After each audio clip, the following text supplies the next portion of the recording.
Hey, how's it going, guys? So, in this video here, I'm going to be talking about the Thursday night football matchup between the Colts and the Broncos. We're going to be doing a $5 single entry into the NFL Showdown 150K huddle contest. I'm also going to be building several different lineups on Fantasy Labs as well. So, let's go ahead and take a look and talk about some of these players that we can focus on. And some of these players that I think will have some lower ownership for this matchup. So let's go ahead and get into it.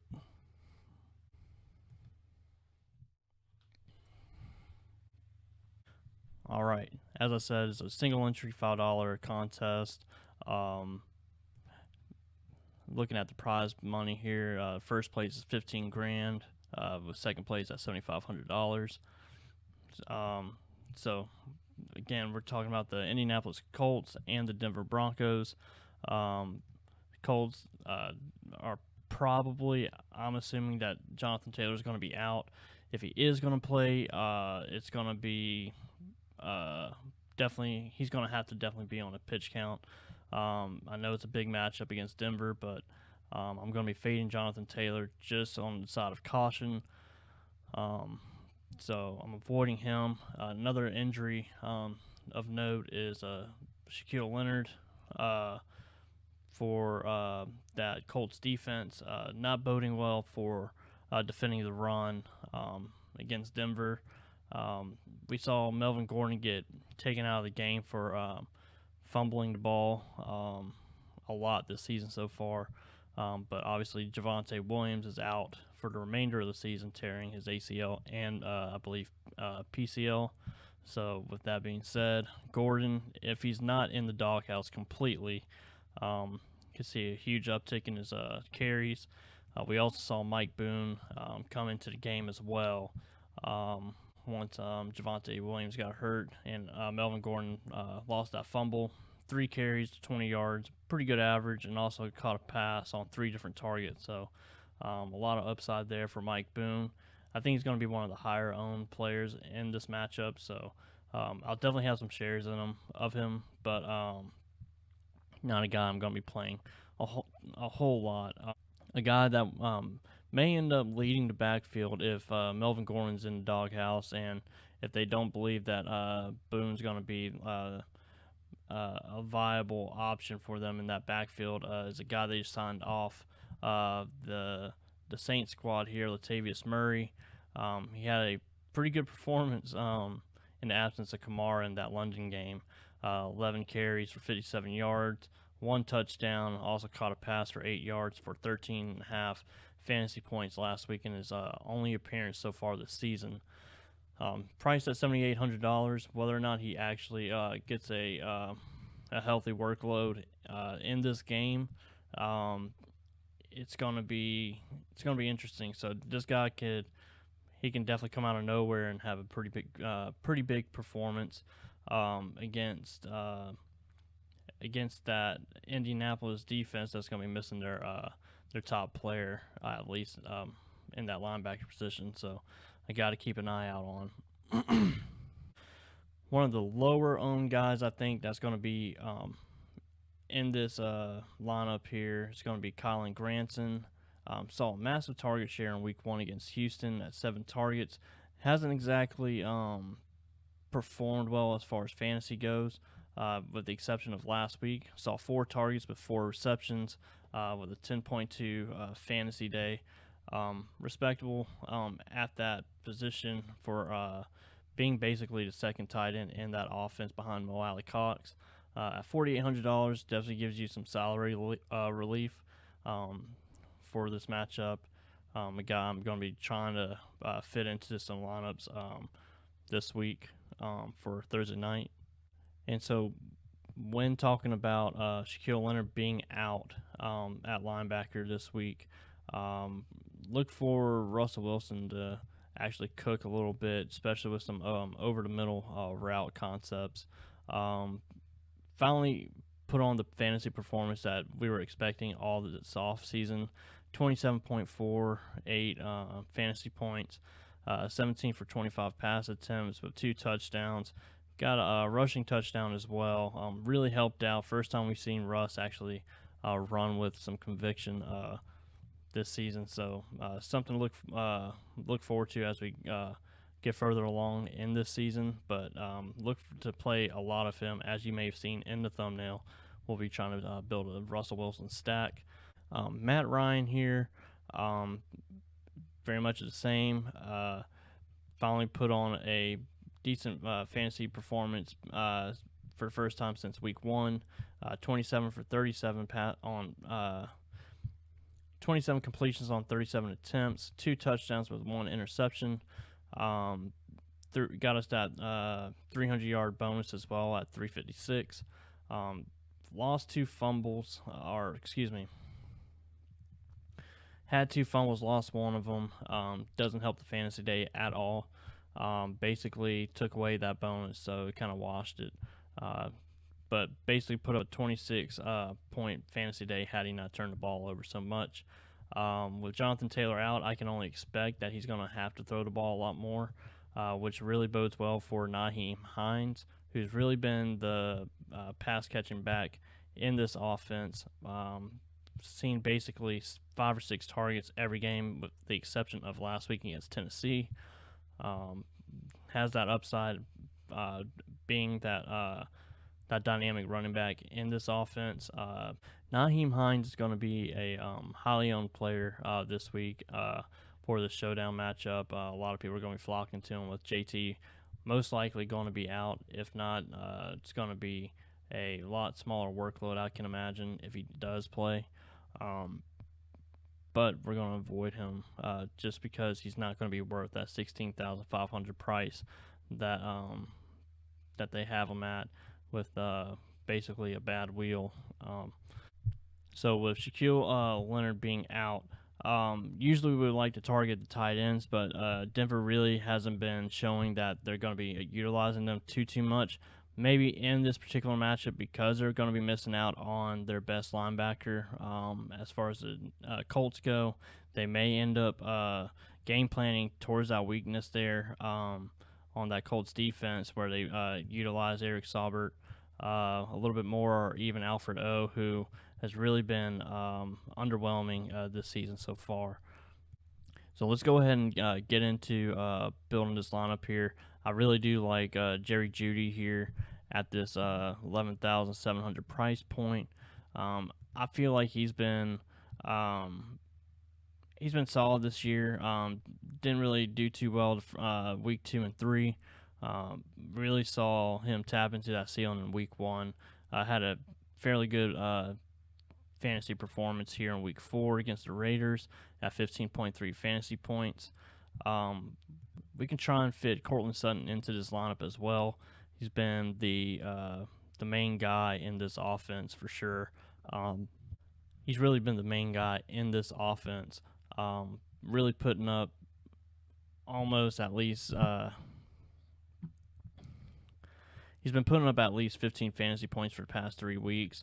A guy you can really rely on, especially going up against this hindered Colts offense. So we'll throw him in there as well with Russell Wilson. So we got 61.66 left on our salary remaining. So since we got this stack here with Jerry Judy, Cortland Sutton, and Russell Wilson, we'll go ahead and pick the kicker and add him to the lineup as well. For any time they score, it'll help out the kicker for any extra points, or if they get into field goal range. As we know, the coach loves their kicker way more than the guy they're paying over $200 million in Russell Wilson. So we'll throw McManus in there to hit a few field goals and some extra points if it's a high-scoring game. So we'll also throw Matt Ryan in there at $9,600, leaving us $4,900 to find a value pick for that Indianapolis offense. So with Patrick Sartain being the lockdown corner that he is, I would imagine that Pittman's going to be seeing a lot of him in that matchup. So we're going to go to a guy that's going to not get that tough matchup against Sartain, whether it's going to be Paris Campbell at $3,600. finally got a little bit more run this past week with 4 targets against Tennessee. Still only put up 8.3 fantasy points. Or we can go through Ashton Doolin, who got 3 targets on 3.8 fantasy points. Still had a little bit more upside with the touchdowns. Has shown that he is capable of getting that target share up higher to the 6 and 7 range. So it's really take your pick on that. Or you can go with tight end here at Colin Granson if he's going to be a lower owned player. I think he will be. So that's just something to monitor as we get further on into the week. And not to forget Ali Cox, who caught 2 touchdowns this past week, had 6 targets. So whether or not they're going to be able to utilize him well in this matchup is something to think about. But in regards to JT being out, they're going to have to depend on the passing game a little bit more. Tight ends really, that's as high as you're going to see Ali Cox get is 26.5 fantasy points. I feel like Paris Campbell and Ashton Doolin definitely have a little bit higher floor than Ali Cox. So it's just a matter of picking between these two. I'm going to go ahead and go with Paris Campbell, being that he's been in that offense a little bit longer, playing out of the slot away from Sartain. Ashton Doolin, if he doesn't shadow Pittman, then Ashton Doolin will see a little bit of Sartain as well. So just to avoid Sartain at all costs, pardon the pun, we're going with Paris Campbell at $3,600. Hopefully Paris Campbell is low owned as well. So we'll go ahead and enter that lineup here. So we got Jerry Judy, Paris Campbell, McManus, Matt Ryan, Courtland Sutton, and Russell Wilson into this matchup for Thursday night for our 15,000 top prize contest here. All right, so we just made a lineup by hand here on DraftKings, so we're going to go ahead and move on to Fantasy Labs and build several different lineups through the lineup optimizer that they have on there. I think we're going to try and build at least 40 for Thursday night, so let's go ahead and get on to that website and see what kind of lineups they spit out for us.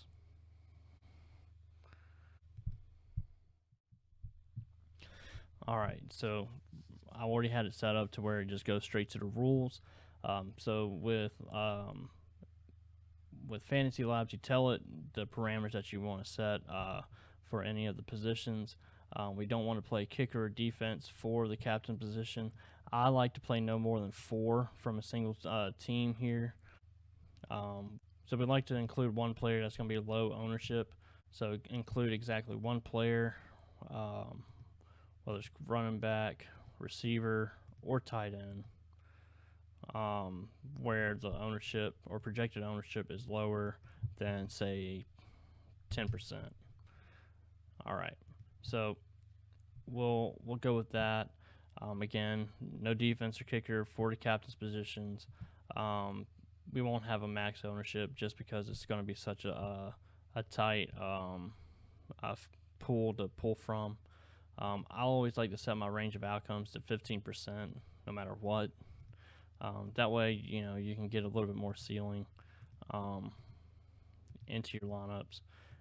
We'll go ahead and set the bounce at 5 to get a lot more different lineups throughout this optimizer. We'll go ahead and say if we have a captain quarterback, we'll go ahead and pair him up with exactly 2 pass catchers, whether it's going to be running back, wide receiver, or tight end. And then we'll also go, if there is a captain quarterback, they will be paired up with this kicker. For any time they score, you'll just go ahead and take the extra point for every time they score, basically. Or if they get into field goal range, get the upside for the extra points if it's a longer field goal, especially with McManus, who's been known to have a big leg throughout the years, and the kind of confidence that the coach has in him as well. We'll add a rule in here as well. Quarterback, even if they're in the flex position, they'll have to be paired up with at least 2 of their pass catchers.